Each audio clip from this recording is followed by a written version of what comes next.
Hello friend, मैं अभिषेक शर्मा आपका technical classes में स्वागत कर रहा हूँ। और आज अपन यहाँ पे बात कर रहे हैं एग्जाम्पल नंबर 5.11 की।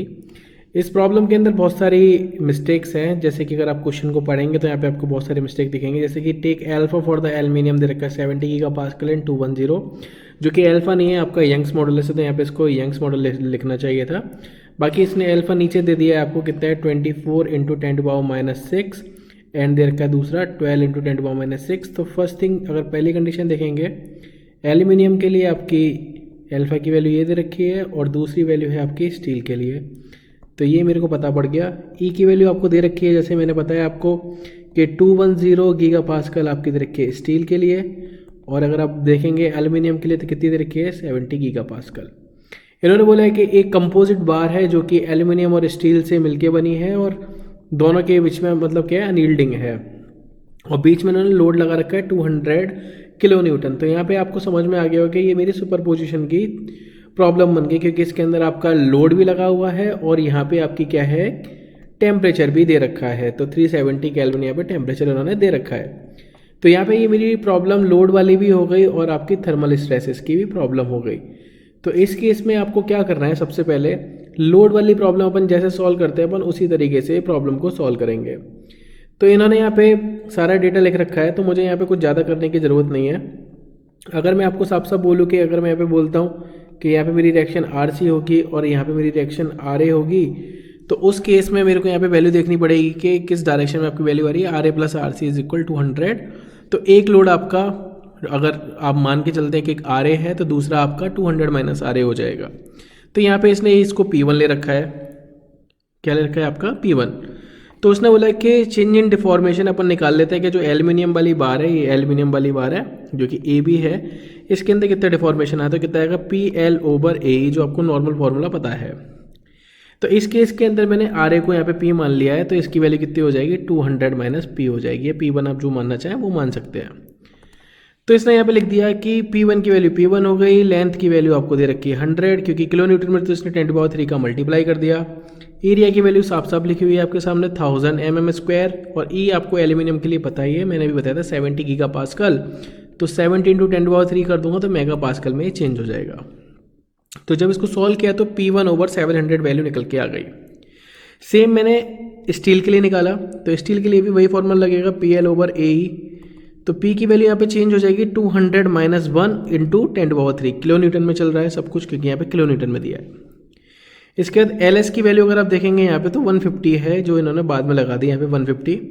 एरिया आपका 1500 mm² है तो 1500 mm² लगा दिया, और E की वैल्यू आपको 210 गीगापास्कल दे रखी है, तो 210 इंटू 10⁻³ लगाऊंगा। जब मैंने इसको सॉल्व किया तो ये निकल के आया मेरा 200 माइनस P1/2100, क्योंकि मुझे पता है कि इस प्रॉब्लम के अंदर deformation is equivalent to the 0 होता है। या फिर आप मान सकते हैं कि जो एल्यूमिनियम का डिफॉर्मेशन होगा वो आपके स्टील के डिफॉर्मेशन के बराबर होगा, जो लोड की कंडीशन है जब आपकी दोनों तरफ से अनयील्डिंग हो रही होती है। तो मैंने क्या कर दिया कि दोनों का डिफॉर्मेशन को बराबर कर दिया, तो दोनों इक्वेशन को इक्वेट कर दिया। P1/700 is equal 200 minus P1/2100। तो 3 टाइम्स कट गया, जैसे यहाँ पे साफ साफ दिखा रखा है। इसको सॉल्व किया तो मेरी वैल्यू निकल के आई P1 की 50।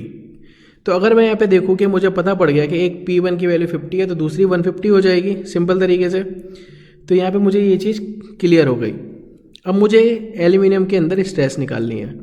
पहली स्ट्रेस जो कि मेरी लोड की वजह से निकल रही है, कितना हो जाएगा लोड ओवर एरिया। एरिया की वैल्यू 1000 mm² थी, तो ये निकल के आई मेरी 50 न्यूटन पर mm²। टेंशन में है, क्योंकि आप यहाँ देख रहे हो अपन टेंशन का साइन लेके चल रहे हैं। ये आपके दूसरे लिए कंप्रेशन में आ जाएगी। यहाँ पे चलते हैं 200 माइनस P1 यानी कि 150 हो गया, 10⁻³ हुआ ओवर 1500 का, और मैंने डिवाइड दे दिया 1500 का, जो कि मेरे को एरिया दे रखा है।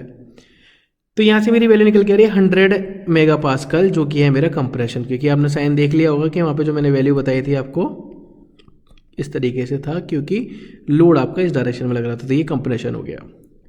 तो यहाँ तक मेरी पूरी कहानी खत्म हो गई लोड की वजह से। अब मैं यहाँ पे बात कर रहा हूँ वो है मेरी स्ट्रेस, जो कि है थर्मल स्ट्रेसेस की वजह से। तो मुझे पता है कि लोड दोनों के बीच में सेम होगा, क्योंकि थर्मल स्ट्रेसेस की वजह चाहे स्टील हो चाहे एल्यूमिनियम हो।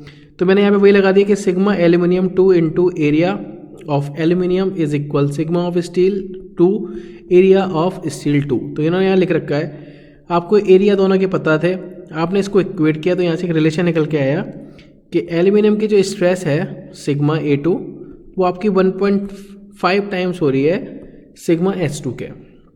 S1 अपन काउंट कर चुके हैं, अब अपन S2 निकाल रहे हैं।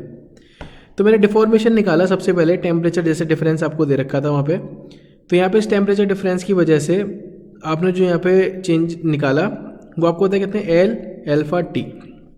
तो एल अल्फा टी की मैं बात करूँगा, उससे पहले यहाँ पे मिस्टेक थी वो आपको क्लियर कर देता हूँ। यहाँ पे आप जब भी देख रहे थे टेम्परेचर की बात कर रहे थे वो 370 केल्विन बोल रहा था बार बार क्वेश्चन के अंदर, पर वो जब नीचे आप क्वेश्चन देखेंगे तो उसने बताया यहाँ पे एक बार 370 केल्विन होता है, एक बार 320 केल्विन होता है। तो जब 370 केल्विन और 320 केल्विन के बीच में जो डिफरेंस है टेम्परेचर का वो होता है आपका टेम्परेचर डिफरेंस, यानी कि 370 माइनस के 320 यानी कि ये हो जाता है आपका 50 केल्विन। तो मैं यहाँ पे जब भी डिफॉर्मेशन निकाल रहा हूँ आपकी थर्मल स्ट्रेसेस की वजह से यहाँ पे टेम्परेचर मेरे 50 लग रहा है। एल्फा की वैल्यू आपको पता है एल्यूमिनियम के लिए, लेंथ आपको पता है, तो यहाँ पे डिफॉर्मेशन पता पड़ गया थर्मल स्ट्रेसेस की वजह से 0.12 फॉर द एल्यूमिनियम और 0.09 किसके लिए, आपके स्टील के लिए। तो टोटल डिफॉर्मेशन कितना हो गया आपके पास 0.21। तो इस डिफॉर्मेशन को मैंने पुट किया यहाँ पे कि स्ट्रेसेस निकालने के लिए। तो मुझे वही चीज़ फॉर्मूला है जैसे भी मैंने लगाया PL/A ही होता है। तो यहाँ पे सिग्मा की वैल्यू मैंने P/A को चेंज करके सिग्मा की फॉर्म में रख दी, L/E आपके सामने है। जब मैंने इसको सॉल्व किया 1.5 टाइम सिग्मा S2 लगाया, सिग्मा की वैल्यू यहाँ पे निकल के आई 73.5 न्यूटन पर mm स्क्वायर। दोनों स्ट्रेसेस कंप्रेसिव क्यों हैं, क्योंकि टेम्परेचर मेरा क्या हुआ था यहाँ पे रेज हुआ था। तो जब भी टेम्परेचर रेज होगा तो यहाँ पे स्ट्रेसेस आपकी कैसी होंगी, कंप्रेसिव। तो अब मैं आ जाता हूँ एल्यूमिनियम के स्ट्रेसेस के लिए, क्योंकि जो पहली स्ट्रेस थी वो थी आपकी टेंसाइल, दूसरी स्ट्रेस निकली आपकी कंप्रेसिव। तो यहाँ पे जो ओवरऑल स्ट्रेस निकल के आ रही है माइनस के 60.3 न्यूटन पर mm स्क्वायर यानी कि मेगा पास्कल, ये हो गई कंप्रेसिव। अगर मैं स्टील की बात करूँ तो पहली स्ट्रेस थी आपकी 100, जो कि आपने ऊपर देख चुके हो स्टील के केस में, और जो यहाँ पे दूसरी वैल्यू निकली है वो निकलती है आपकी 73, दोनों माइनस में ही है। तो ये निकल के माइनस के 173.5 मेगा पास्कल, तो ये भी कंप्रेसिव। तो दोनों स्ट्रेसेस मेरी कंप्रेसिव निकली। तो अगर आपको ये प्रॉब्लम समझ में आई है तो प्लीज़ लाइक ज़रूर करना, शेयर ज़रूर करना। Thank you for watching guys, thank you so much.